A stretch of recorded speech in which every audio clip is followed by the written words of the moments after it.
Vous écoutez. Garde-toi bien mon cœur de Rosemary Carter. Narration de Mirail. N'hésitez pas à faire vos retours en commentaire et de liker et partager la vidéo si elle vous plaise. Bonne écoute. Chapitre 9. Diane prit son petit déjeuner toute seule, mais elle en fut heureuse. Elle s'était réveillée anormalement tard, et lorsqu'elle entra dans la salle à manger, le soleil était déjà haut dans le ciel. André, appris elle par Maria, s'était levé tôt et était déjà sorti dans la plantation. Il avait laissé des ordres, on devait lui servir ce qu'elle désirait, il serait de retour avant le déjeuner. Un instant, elle fut surprise de ses attentions. C'était tout à fait inattendu. Mais non, elle le comprit ensuite, André Connors était le maître de ce grand domaine et lui témoignait seulement la politesse dont tout autre invité aurait bénéficié. Elle finissait son petit déjeuner, lorsque Barbara Sinclair arriva. Elle était d'une élégance parfaite, vêtue d'un costume pantalon rouge. Diane, dans une tenue beaucoup plus simple, se sentit un peu gênée. Pour une passagère clandestine, vous vous installez bien confortablement. La voix était dure, et les yeux aussi, lorsqu'elle regarda Diane avaler une galette avec de la confiture d'abricot, fraîchement préparée par Maria. Ça va. Je vous remercie. Riposta Diane avec une douceur inhabituelle. La perfection de cette femme la mettait mal à l'aise. Manifestement, Barbara ne s'attendait pas à une telle réponse. Un instant, elle parut désemparée. Puis une colère à peine déguisée se fit jour sur son visage. Quand allez-vous au parc du crocodile ? Quand John viendra me chercher. Il faudra peut-être attendre plusieurs jours. Peut-être, dit Diane d'un ton neutre qui dissimulait sa gêne. Et pendant ce temps, il vous est égal de compromettre André. Diane fut choquée par tant d'hostilité, dans le regard froid de Barbara. Elle ne supportait pas l'idée de voir André, marié à cette créature. Il était sans doute arrogant et suffisant, mais les heures passées dans la plantation et à la scierie l'avaient aussi révélé comme un homme dévoué, acharné au travail et d'une intégrité digne de respect. Hier, elle avait mentalement souhaité à André et Barbara de trouver le bonheur l'un avec l'autre. Mais elle était irritée alors. Maintenant, elle le savait, la vision de Barbara, épouse d'André, la rendait malheureuse. Et puis, un éclair d'honnêteté la traversa et elle se l'avoua. L'image d'André marié, avec qui que ce fût, la ferait toujours souffrir. André sait prendre ses responsabilités, je crois, dit-elle doucement. S'il se sent compromis, il ne l'a absolument pas montré. Parce que c'est un homme bien élevé. Et je ne suis pas une femme bien élevée ? Diane détestait de plus en plus Barbara. Mais vous l'avez dit vous-même, rappelez-vous, remarqua méchamment Barbara. Ce n'est pas convenable pour vous et pour votre futur mari. Je vous suggère de vous arranger autrement. Je dois quitter l'Épinède, voulez-vous dire ? Précisément. Barbara n'essayait même pas de rester polie.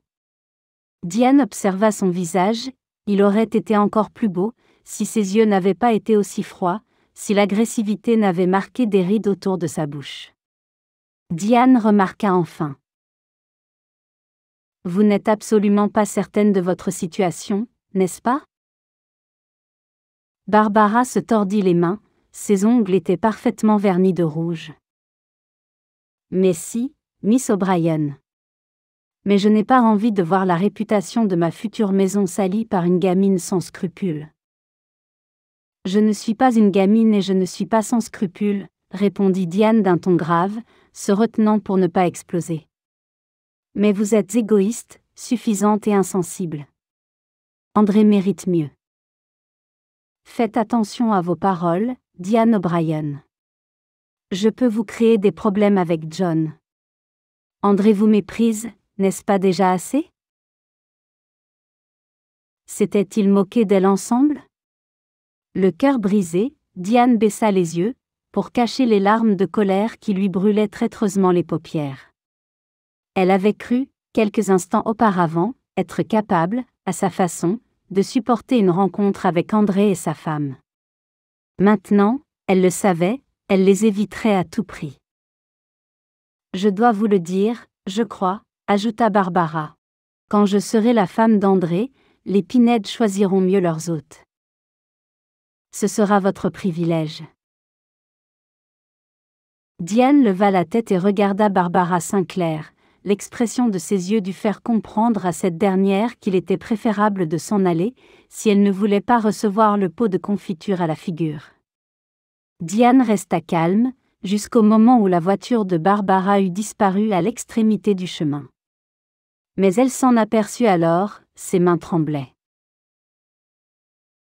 Elle ne devait pas demeurer plus longtemps au Pinède, décida-t-elle.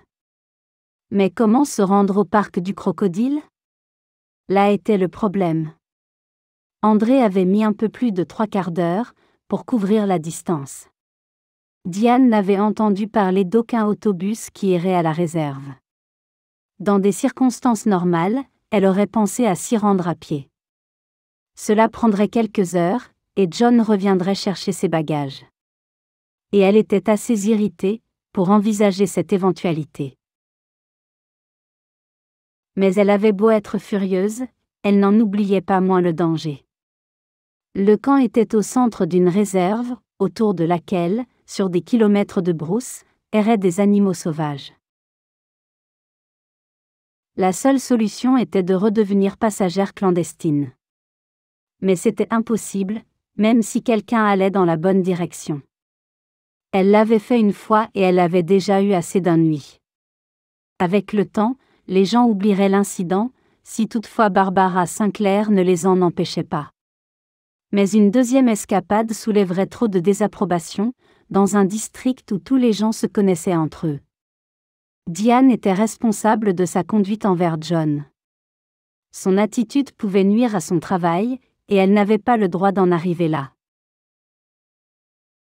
Il fallait donc essayer de rester patiente et attendre au Pinède. Jamais cela n'avait été aussi difficile. La maison était calme, André n'était pas là.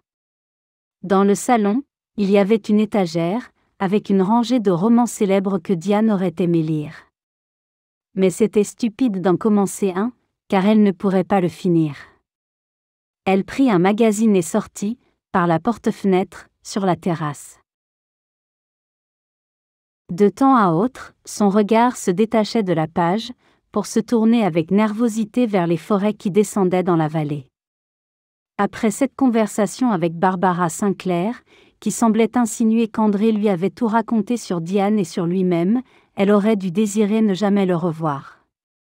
Mais elle était assez déraisonnable pour se demander, au même moment, où il était et ce qu'il faisait. Elle entendit le bruit d'une voiture, elle se redressa et se protégea les yeux pour mieux voir. Une Jeep s'approchait de la maison, pas le camion dans lequel elle s'était glissée clandestinement. André devait avoir plusieurs véhicules. Le conducteur en sortit, mais ce n'était pas du tout André. C'était John.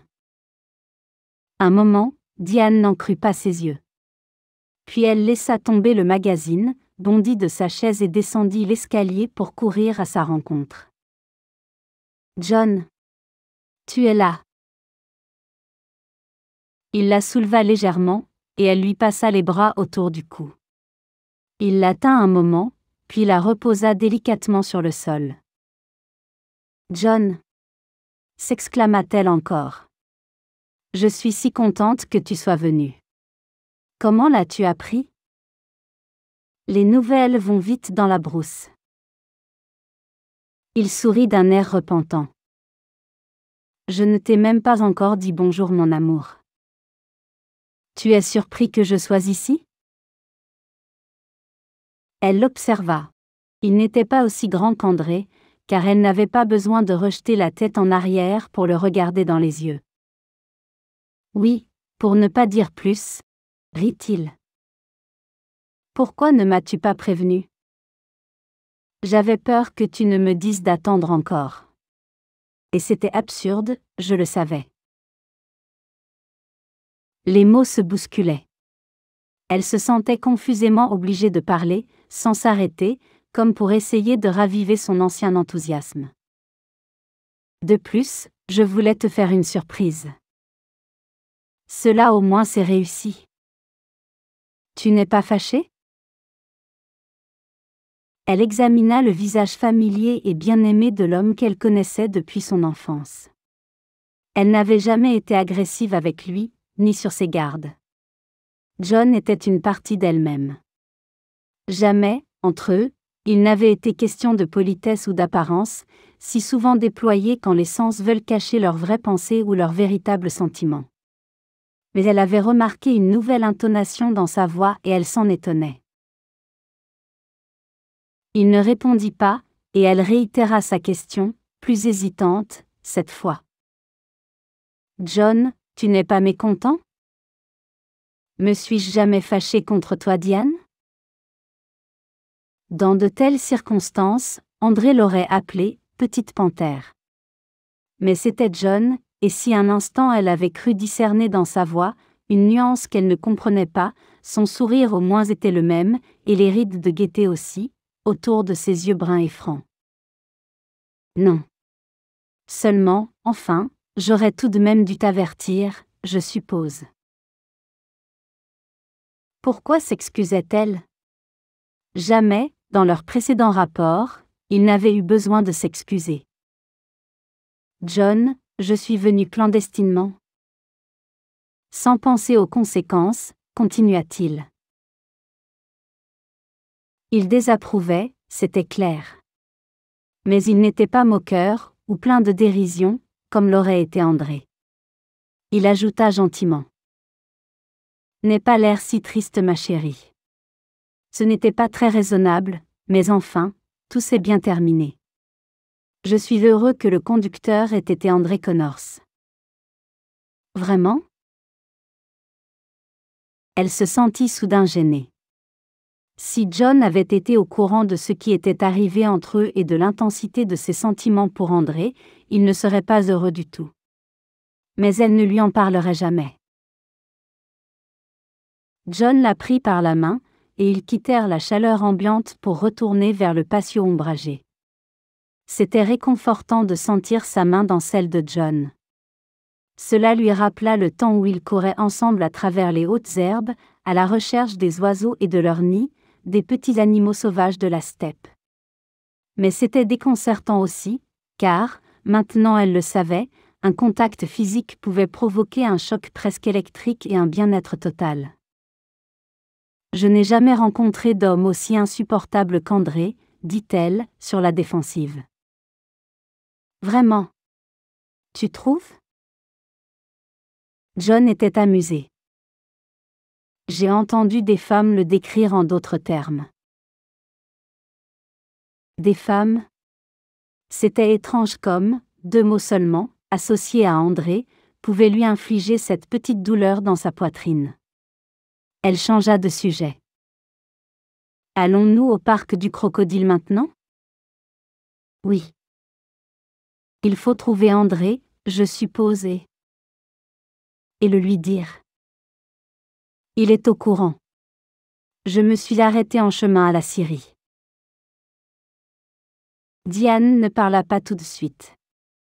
Quelle avait été la réaction d'André, face à John ? Y avait-il un message pour elle ? John s'était tu, c'était absurde, mais elle se sentait triste. André n'avait certainement rien dit, elle le savait, c'était logique. Mais il était difficile de s'en tenir au rationnel, quand la déception l'envahissait. Elle baissa les yeux. Je vois. Puis, horrifiée par sa voix sans timbre, elle ajouta avec un peu plus de conviction. Je monte juste prendre mes affaires. Non, Diane. Elle fut stupéfaite. Mes bagages, John. Ma valise, et la robe de mariée, et devine quoi. Elle lui sourit. Je t'ai même apporté les biscuits que tu aimes. Va chercher les biscuits, lui sourit-il en retour. Mais laisse le reste, ma chérie. Il me faut quelques jours pour tout arranger. Je sais, mais... André est d'accord avec moi. Tu demeureras au Pinède jusque-là. C'est préférable. Elle le dévisagea et ne put s'empêcher de trembler. John remarqua sa détresse. Il passa la main dans ses boucles en bataille, et lui dit gentiment. Quelques jours seulement. Mais je veux venir avec toi. Je veux rester avec toi toute ma vie. Elle vit une ombre traverser son visage. Si fugitive qu'elle crut, après coup, l'avoir imaginée. Nous avons tout notre temps, ma chérie. Je viendrai te voir tous les jours. Tu as l'air si contrariée, Diane. Juste quelques jours. John, reprit-elle, avec une note de désespoir. Je ne comprends pas. Nous avons été ensemble toute notre vie. Nous sommes allés camper, une fois. Tu dois t'en souvenir. Il la regarda calmement. Bien sûr, je me le rappelle. Mais nous étions des enfants, alors. Tu es une femme maintenant, mon amour. Et je suis un homme. S'il s'agissait de deux autres personnes, je comprendrais. Mais nous, c'est différent.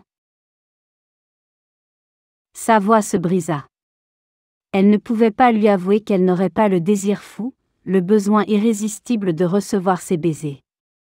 Il y aurait seulement le réconfort d'une longue et profonde amitié, plus fermement scellée par la sécurité du mariage. Il faut aussi respecter les convenances. Et ici au Pinède, il n'y a pas de danger? Tu es un homme, mais André en est un aussi. Je n'ai qu'une chambre, dans mon pavillon. Ici, la maison est grande, et André me l'a assuré, Maria y dort. Comme si la présence d'un chaperon pouvait faire taire son désir. Ne rends pas les choses plus difficiles pour moi, Diane. Il n'y avait rien à faire, sa fermeté l'indiquait. Ils se mirent en route à travers la forêt. J'ai eu une autre visite ce matin, dit Diane, quand ils eurent franchi la grande grille de fer forgé. Barbara Sinclair. Tu la connais? Tout le monde connaît Barbara. Elle remarqua de l'amusement dans sa voix. Elle n'apprécie pas ma présence au Pinède. Elle a été vraiment désagréable. Ne te laisse pas impressionner par elle, mon amour. Il lui saisit la main et la caressa d'un geste rassurant. Elle a dit. John. Elle a dit qu'elle allait épouser André. Elle lui court après depuis longtemps. Aura-t-elle gain de cause? Diane attendit la réponse en retenant son souffle. Probablement, je pense. André l'aime-t-il? Demanda Diane tout bas. Nous n'avons jamais évoqué le sujet. Barbara Sinclair n'est pas mon genre de femme, mais sur de nombreux points, elle va bien avec André. Diane aurait aimé approfondir la question, mais, pour une fois, elle réussit à réprimer son impulsion et garda le silence. Barbara aimait-elle André? Diane se demanda si cette femme de glace, si parfaite, pouvait aimer une autre personne qu'elle-même. André l'aimait-il? Peut-être. Cette idée lui causa une douleur trop vive, elle réussit avec effort à la chasser de son esprit et à reprendre sa conversation avec John. Ils avaient beaucoup à se dire. Ils discutèrent du mariage et de son organisation. Ils parlèrent du parc du crocodile et du travail de John. Puis ils évoquèrent leurs connaissances communes et rirent ensemble d'anciennes plaisanteries et d'événements passés. Diane était assise de biais et regardait John conduire. Elle ressentit pour lui un élan profond d'affection.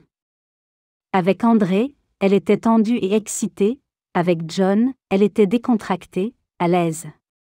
Malgré elle, le reproche d'André lui revint à la mémoire. On n'épouse pas un frère. John et elle n'étaient pas frères et sœurs. Ils étaient des compagnons, aimés et chéris. Ils n'avaient pas de secret l'un pour l'autre. Sauf un, qu'elle ne divulguerait jamais. Il n'y aurait pas d'imprévu. Leur mariage serait tout à fait heureux, tendre et paisible, solide. John voulut savoir comment et pourquoi elle était montée clandestinement dans le camion d'André. Quand elle lui raconta comment elle s'était cachée sous la toile, utilisant sa robe de mariée comme oreiller, il fut très amusé. Impulsive et un peu folle, dit-il quand il eut cessé de rire. Toujours la même Diane. Pas tout à fait. Mais elle ne pouvait le lui avouer. Et lui, était-il toujours le même John? L'idée lui donna un léger choc, non, pas le même. Fondamentalement, il n'avait pas changé. Mais pourtant, il était différent. Il avait maigri, il était plus assuré et avait une expression plus mûre. Sa douceur s'était assombrie d'une tristesse nouvelle. Qu'est-ce que c'est? Avait-elle envie de lui demander. Que t'est-il arrivé? Mais, c'était étrange, incroyable presque, elle se sentait tout à coup timide. C'était bien John, à qui elle avait toujours ouvert son cœur.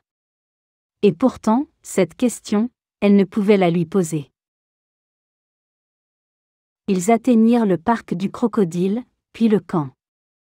John gara la Jeep à l'ombre d'un large Maroella et fit entrer Diane dans la maison. « Seras-tu heureuse ici, Diane ?» « Bien sûr, » répondit-elle avec assurance.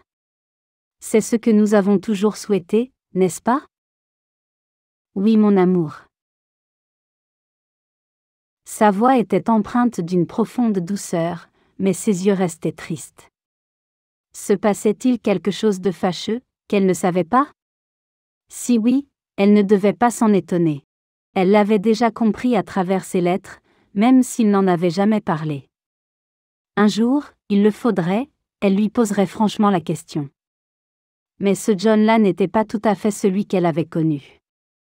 Ou bien, devait-il tout simplement après cette longue séparation réapprendre à se connaître? Un soupçon de désespoir la traversa. Si cette année avait créé un quelconque fossé, plus tôt il serait comblé, mieux cela vaudrait. John? Elle le regarda d'un air suppliant. Tu ne m'as pas embrassé. Il lui sourit. Je n'en ai guère eu le loisir. André, lui avait créé l'occasion, quand elle n'existait pas. Je sais. Mais maintenant, nous sommes seuls. Il la prit dans ses bras, et elle sentit ses lèvres dans ses cheveux. Tu es ravissante, Diane. Vraiment très belle. Elle rejeta la tête en arrière et le regarda. Il resserra son étreinte et posa ses lèvres sur les siennes. Il l'avait souvent embrassée. Enfant déjà, aux anniversaires et à Noël, ils s'étaient embrassés spontanément, fous d'excitation et de joie. Plus tard, adolescents, leur amitié ayant évolué et s'étant épanouie en une relation amoureuse, leur baiser était devenu romantique, toujours tendre, mais teinté de passion.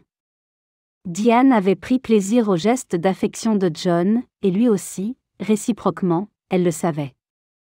Entre-temps, ils avaient eu de brèves amourettes avec d'autres, un garçon que Diane avait rencontré en vacances, une fille avec qui John travaillait. Mais, chaque fois, ils étaient revenus l'un vers l'autre. Aujourd'hui, il l'embrassait à nouveau. Mais son baiser était différent, toujours très doux. John ne pourrait jamais ne pas se montrer tendre. Mais il y avait une rudesse aussi, une sorte de désespoir qui serra le cœur de la jeune fille. Elle lui passa les bras autour du cou et l'embrassa à son tour, aussi passionnément qu'elle le pouvait, comme pour essayer de chasser sa tristesse. Elle apprendrait au fil du temps ce qui était arrivé à son John, pendant leur séparation. En attendant, elle devait se contenter de l'aimer et espérer que le mariage lui apporterait le bonheur. Mais qu'adviendrait-il d'elle-même? Se demanda-t-elle tristement, en se serrant contre lui. ces derniers jours lui avaient révélé l'existence d'un amour tout autre. Un amour à travers lequel le contact des lèvres, des mains et des corps exaltait les sens, un amour qui lui procurait une extase qu'elle n'aurait jamais cru possible. L'amour d'une femme pour un homme, profond et primitif, merveilleux. Maintenant, elle en connaissait l'existence. Et, elle le savait aussi, lorsque John, après leur mariage, la prendrait dans ses bras, lorsqu'il s'étreindrait dans l'obscurité de la nuit, il lui faudrait un effort surhumain pour se dominer et ne pas penser à André, et à l'ivresse qu'elle avait si brièvement connue. Elle devrait veiller à ne jamais dévoiler à John ses vrais sentiments. Il en souffrirait profondément et il était l'unique personne au monde que Diane ne pourrait jamais blesser. Il releva enfin la tête et la regarda, l'ombre d'un sourire flottait dans ses yeux. « Nous en tiendrons-nous là, jusqu'à ce que j'aie fait de toi une honnête femme ? » S'il le faut, répondit-elle, avec un sourire bien à elle. Il lui était pénible de jouer la comédie avec John. Elle pouvait seulement espérer que sa folie s'estomperait avec le temps. Dans ses relations conjugales, elle voulait conserver la même honnêteté que dans leur amitié. Dans un coin de la pièce était installée une kitchenette. Diane remplit la bouilloire, sortit des tasses, disposa des biscuits sur une petite assiette. Ils reprirent leur conversation. Elle avait déjà informé John de l'essentiel de ce qui s'était passé chez eux, à Johannesburg, c'était son tour de parler. Il lui raconta la vie à la réserve, ses problèmes avec les braconniers, la sécheresse qui avait assoiffé et laissé sans abri des centaines d'animaux. Lorsqu'il discutait de son travail, il retrouvait son ancien enthousiasme. En un sens au moins, se dit-elle, son John n'avait pas changé. Merci de nous avoir écoutés. N'oubliez pas d'aimer et de partager la vidéo. À bientôt.